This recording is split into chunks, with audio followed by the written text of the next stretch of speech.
Good morning! Magpapainit muna ako ng aking kape na kanina ko patinimpla.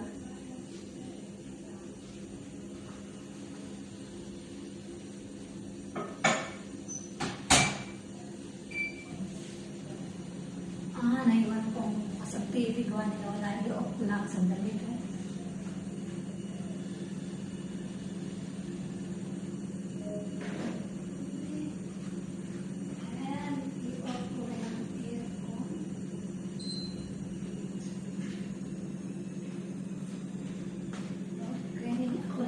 Kasi kaya inoff ko na yung aircon. At samahan mo ako mag-breakfast. Iniwan sa dito sa mga.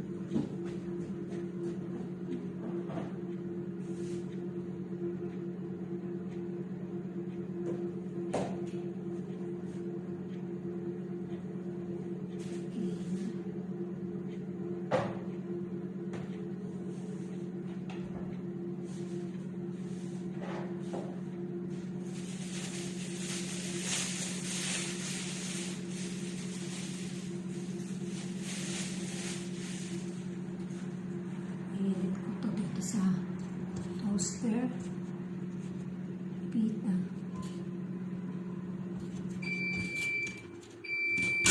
Diyan na.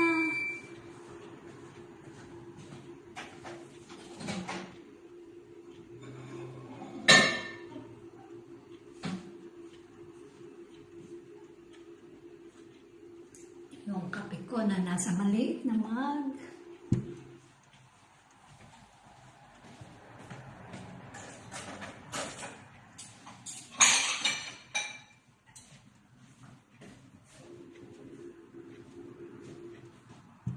Si Lola doon sa kanyang school, magbe-breakfast. So, ako lang dito.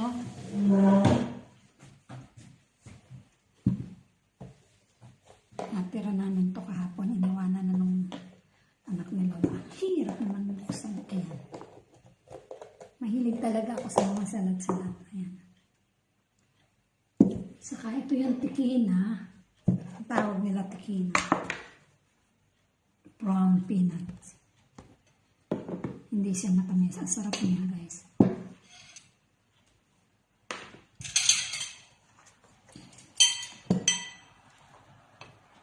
Naku, wala na.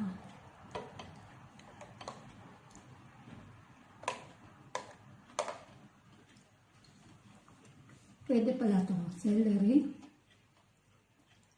Mansanas.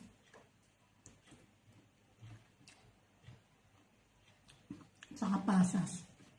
Sarap pala siyang gawin salad.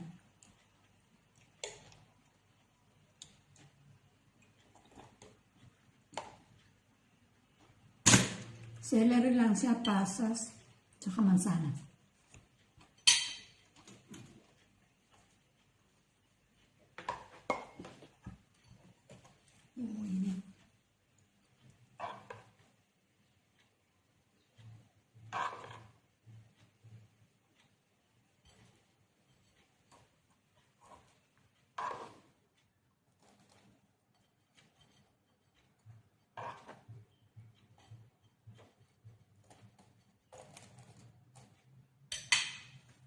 Tayo.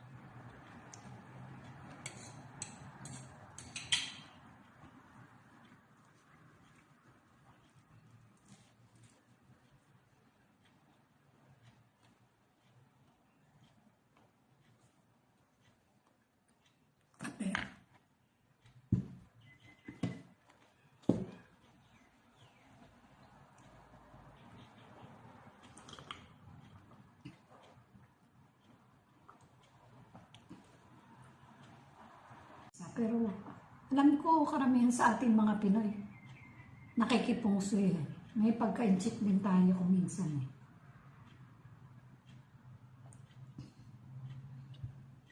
Sana nga ang darating na bagong taon ay magbigay ng magandang oportunidad sa bawat isa sa atin. At sana ang Pilipinas ay huwag na namang palaging makaranas ng maraming kalamidad, lalong-lalo na yung bagyo. Mas minsan may lindol pa. Sana ay kaawaan ng Pilipinas ng amang nasa itaas. At sana ay katukin din ng mga ulo ng mga politikong nakaupo. Huwag naman nilang ubusin ang pondo ng gobyerno. Yung mga dapat ay sa mamamayan, dapat ay doon nila ibigay. At huwag nilang ibulsa ng ibulsa.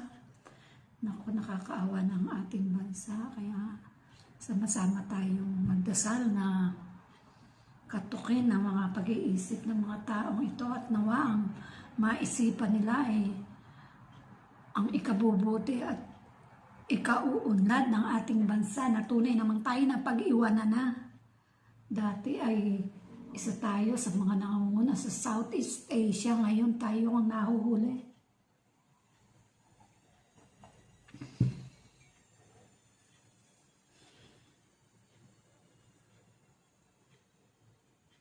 Kaya muli, Merry Christmas. Pasko pa naman hanggang Three Kings, diba? And Happy New Year to each and every one of us. God bless us all, guys. Bye.